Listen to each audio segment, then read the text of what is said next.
May the peace, blessings, and mercy of God be upon you. This is Accountant Ahmed Ali from the Association Accounting Channel. Today we will talk about the first lecture. We will talk about something very important, which is financial accounting.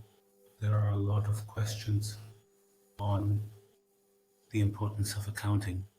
The importance of accounting is the importance of a fundamental role to recognize the decision in the field or any place.